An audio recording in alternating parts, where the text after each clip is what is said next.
Hey, good morning. Oh, look, you can't see my little guitar. I like it when you can see the guitar thingy. It's like a staple look when you're looking for videos, right? I'm gonna have to pay more attention to that. All right. Hi, I'm Doyle, and I practice vulnerability by singing my healing songs and recording myself and posting them on video on YouTube. I'm nervous this morning. That's why I'm like talking fast, and I don't know if you can sense my nervousness. Okay. But I'm committed to showing up authentically. And I guess I'm just really having trouble opening my heart today. I had a couple realizations that have to do with the breakup I just experienced. And you know, all the tough feelings that come with breakups, and trying to figure out, you know, just trying to figure things out, just trying to process what happened. What did I just come through, you know?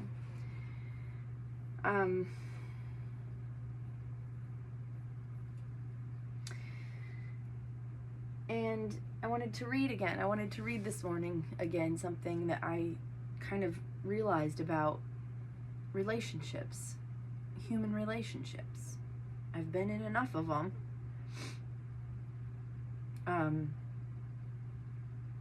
I've failed at enough of them to have something to say about it.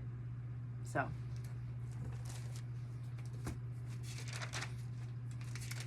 today's song is called Sidetracked, and I wrote it about this relationship that I am healing from or in. I don't know. Okay, so what I realized was that our relationships are not two people pushing and pulling. It's not like a tug of war. That's not a relationship. But that is what I always thought was a relationship. Two people, you know, working together, meeting in the middle, and then building. And I always just envisioned it like two people is a relationship. And what I realized is two people form a relationship. Like, there's still two people. There's always just going to be two people. The relationship is the bubble that forms between them, and they can meet in the middle inside of that. And that bubble is what my experience has shown me this morning is that bubble that gets created as a relationship is the relationship, and it is actually, now we've created a temple. So relationship isn't just who's pulling harder and who's getting to the center and who's not. A relationship is you stay where you stay self and other, and then you enter the relationship and you build in there, and you contribute to the relationship, and you you create this relationship, the two of you, from your sides of it, you know, like you both enter the bubble, the relationship, and you build it and you create it, you nurture it, you put things in, you take things out, you visit, you like all of that stuff, but you're still like anchored on your opposite ends of your spectrum, self, other, right? So it's never over, is my point. A relationship never ends. We can call it over, we can call the time of death, we could break up and then never speak again. Then that collapses reality, like we talked about the other day. That would collapse that reality onto the timeline, and then it would be cemented there, and we move on from there. But if you never collapse, what were we talking about yesterday? Collapse something into matter. Collapse the potentials into matter. If you never collapse the potentials into matter onto your timeline, then the potentials are still rolling, and that means you've left space for the relationship to still exist. You don't have to go into it. You're not forced, you're not a captive of it. It's not a cell, a prison cell, but it exists because you still exist in the person, other still exists, self still exists, other still exists. And all you have to do is acknowledge that that relationship still exists. Even if you said you're broken up, you can pretend that there's no relationship, but there's always going to be a relationship for as long as you both exist, which is always. So, anyway, this helped me because it made me realize, like, I've had so many endings, and then new beginnings in my life. And the endings are always so painful. And what I'm realizing now is there is no endings. There's no ends. It's just change. Things change forms. Like, can I roll with that? Can I flow with that? Can I give space for the potentials to keep rolling for a good outcome? Or do I have to, like, get so frustrated with how things are that I collapse them into my timeline and make them permanent? That was the outcome. Oh, moving on. No. These relationships are a temple that get created, and we are in charge of this temple. What do we build it out of? What do we contribute towards it? What are we putting into it? What are we taking out of it? Are we showing up inside of it? How often do we visit it? Is, like, you know, all of those things. The relationship is a thing between two people. It's not two people. The relationship is not the two people. It's the thing that the two people build together. It's where they go visit. It's where they connect. It's how they maintain their connection. It's all of that. And so when you break up, it's because for whatever reason, the humans are like, I never want to visit this bubble again. And what I'm learning is it's okay to not want to visit that bubble. It's okay. But don't blame the bubble. Don't, like, villainize the bubble. The bubble is what it is. What did you put into it? What did the other put into it? What's it made of? That you can't blame the bubble. You can't blame the temple for being what you built it to be. So, wow, I don't even know if I have to read these pages now because I just summarized it.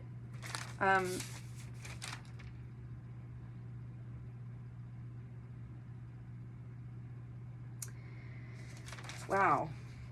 I really do still want to read this. I don't want to go over the time. We've been on for 7 minutes already, 8 minutes already.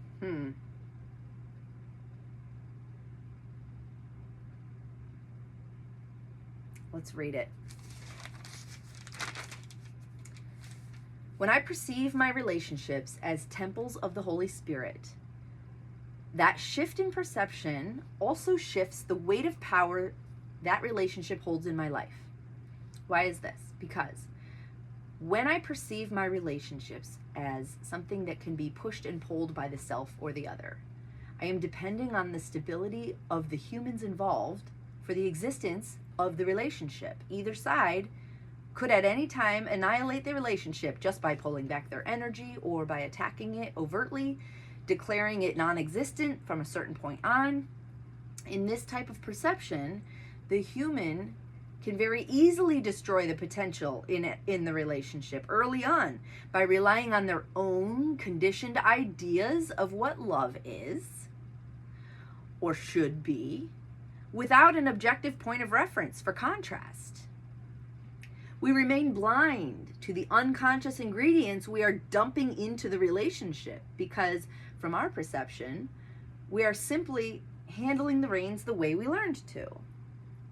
For example, if we learned that the other will always express nurture and care if we threaten to be gone forever, then we're going to dump lots of threats to be gone forever into the relationship, all while believing we're just meeting our own need for reassurance because we are experiencing some level of insecurity in the relationship. Does that make sense? While the other is experiencing this same occurrence as the opposite of love, because they are experiencing their partner always threatening to abandon them. Under this perceived threat, they are not able to express nurture and care toward the one placing this threat inside the relationship. That would be like asking for more threats to abandon them. So they do not put nurture and care in. They respond by putting something like defensiveness or blame or deflection or anger, accusations. Makes sense. So now this bubble is just filled with toxicity, and like no one's, because we're not paying attention. What is this that we're building? It's not who's right. It's not who's stronger. It's not who met me in the middle. It's not that. It's what are we creating for us to show up in together? What is this house that we're building? What is this temple? So now, the relationship that is not a temple of the Holy Spirit is extremely unstable. Like the relationships that are perceived as the push and pull, the power struggle relationship. It's unstable. It's being loaded down with darkness and negativity from both sides, being pushed and pulled back and forth in an attempt for each side to gain the power they perceive as being taken from them by the relationship or by the other. And their perception is like more of a tug of war than a temple. However, when the relationship is perceived as a temple for the Holy Spirit to work in and abide in, it becomes a space in our life where the soil of our hearts can be tilled for new growth.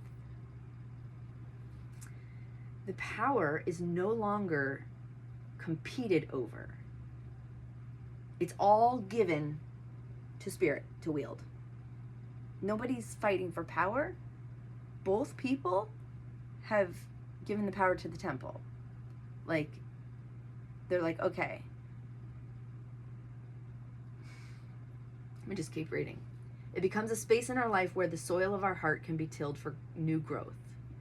The power is no longer competed over. It's given wholly to Spirit to wield. It is now the Holy Spirit's temple, and so the Holy Spirit is free to do its work. We have provided the space, and we keep it holy. That's Molly, girl.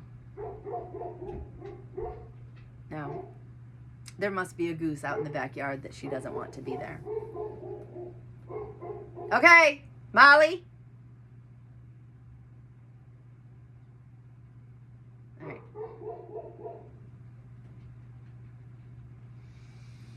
We're going to let it go. We're going to let it go and see how much she barks. Okay. The power is no longer competed over, is given wholly to Spirit, wholly to the Holy Spirit. It is the Holy Spirit's temple, and so the Holy Spirit is free to do its work. We have provided the space, and we keep it holy by not dumping our own conditioned ideas of what it should be, and allowing it to be what it has unfolded this to be. Thus far to be. What it has unfolded thus far to be. Just let it be what it is. We let go of the push-pull. We step back and we watch the relationship collapse into what it is without trying to control what we think it should be. We watch it and we accept it. It might look dead. Once we step out of it, once we stop giving it life support from our own survival, it's going to look dead sometimes. And you can decide if it's over or not.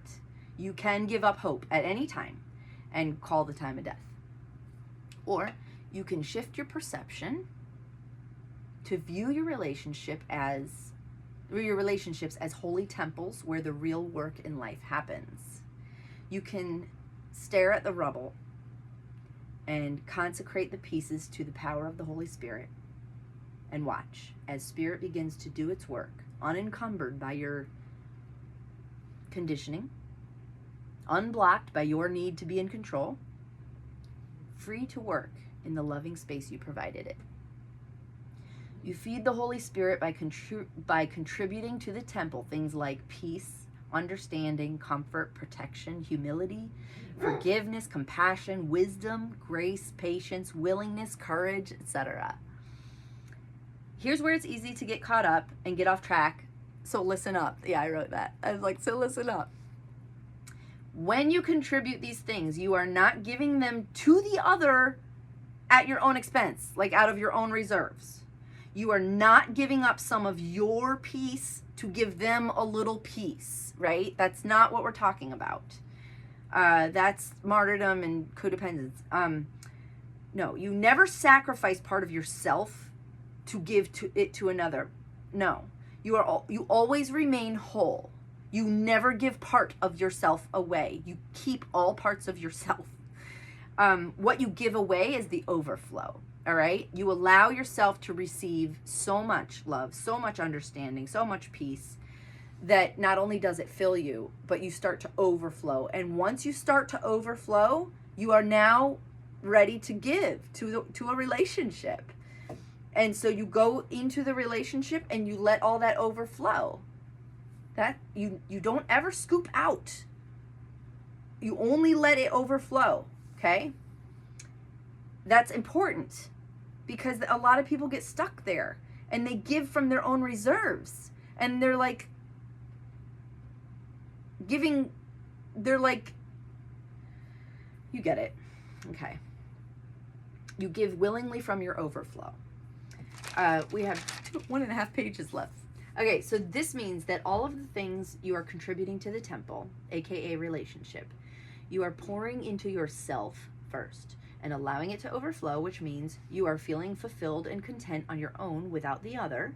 You continue to give those things to yourself so that the overflow pours into the temple. Now you're contributing to the Holy Spirit. You're giving the Holy Spirit, here's some peace to work with. Here's some comfort to work with. Here's some wisdom. Here's some humility to work with. If you try to contribute your toxic conditioning, or if the other is contributing their toxic conditioning to the temple, the Holy Spirit can still work with it. It's just not as pretty or as fun, or not, it's yucky, as if you would choose to heal the conditioning instead of continuing to contribute it. You can choose to heal the stuff that's not peace, that's not love, that's not understanding, that's not comfort. You can, instead of contributing those to the temple, the relationship, you can be like, oh, let me heal that. I'm not going to build with that. You know what I mean? Like, let's say it's a splintered piece of wood, or it's like, one of those live edge tables. You know how they take that butterfly cut to hold the cracks together so it doesn't get worse, so they can sell it as a table? That's kind of what you're doing. Anyway, I hope you get that analogy. Okay. So, do you see how a relationship is more of a container than a push-pull dynamic? The relationship is whatever it is. We have the power to choose what it's made of. What materials do we contribute toward its construction? The Holy Spirit will welcome anything we contribute and will use it to build. What are we giving the Holy Spirit to work with? Have we given up hope? Have we resorted to blame? Have we declared ourselves unable to maintain a temple and just walked away? Or have we just run away from hard work? From the discomfort of growth? Or from the call to heal? What are we putting into this? What are we showing up with when we go into this bubble that we've created by being connected to someone? Whether it's toxic or not, whether you want to label it over or not. Doesn't mean it never existed. Doesn't mean that's not there. It still is. It's just shit. And so you don't want to say it is. Even if the other is dumping their toxic conditioning into the temple that you're trying to keep stable and beautiful, as long as you are only allowing your overflow to be contributed to the space that is shared by the two of you in the other, the two of you in the ether, you will not be harmed by it, because your overflow method protects you from being detrimentally vulnerable. Instead, it allows you to be powerfully vulnerable. The overflow method. Powerful vulnerability needs no protection. It is the protection. Why? Powerful vulnerability relies on truth. It is committed to truth. Truth stands unmovable. Truth is reality. You You can't argue with truth. It is. Just truth is. So with truth as your foundation, the temples that you build with your overflow stabilize.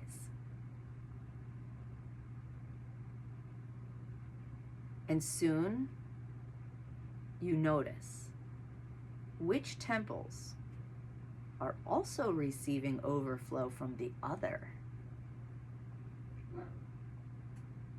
If that overflow is also things like peace and understanding and willingness and courage,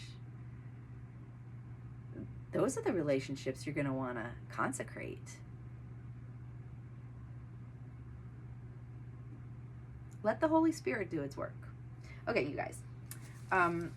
So today's song is called Sidetracked, and it is about this breakup that I'm going through. It's a human. Our humans have declared the relationship dead. But in reality, we are souls, and we've connected, and we were connected before we were human. So, this is just talking about, okay, yeah, fine, we broke up in the human world, but let's talk about what this really means for us.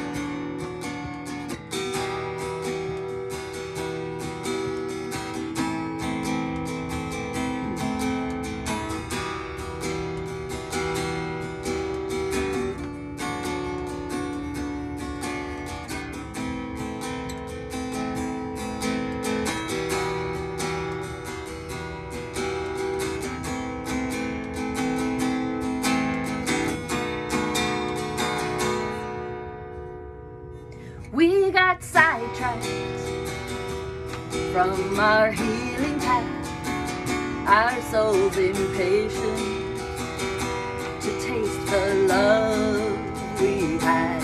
Now it's dawning, our time is drawing nigh. You'll go your way, and I'll go mine. And the love's not gone, there's more as we both approach life's open door. We're not saying goodbye yet, honey. We're not closing our hearts to love. We're just taking some time now, honey. We're just learning to trust. Just us. My heart grows heavy with love I want to share. My soul is aching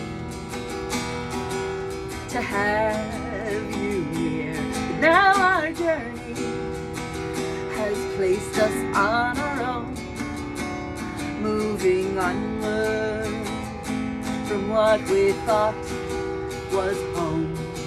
And the path we traveled side by side is forever framed inside our mind. We're not saying goodbye yet, honey. We're not closing our hearts to love. We're just taking some time now, honey. We're just learning to trust. Just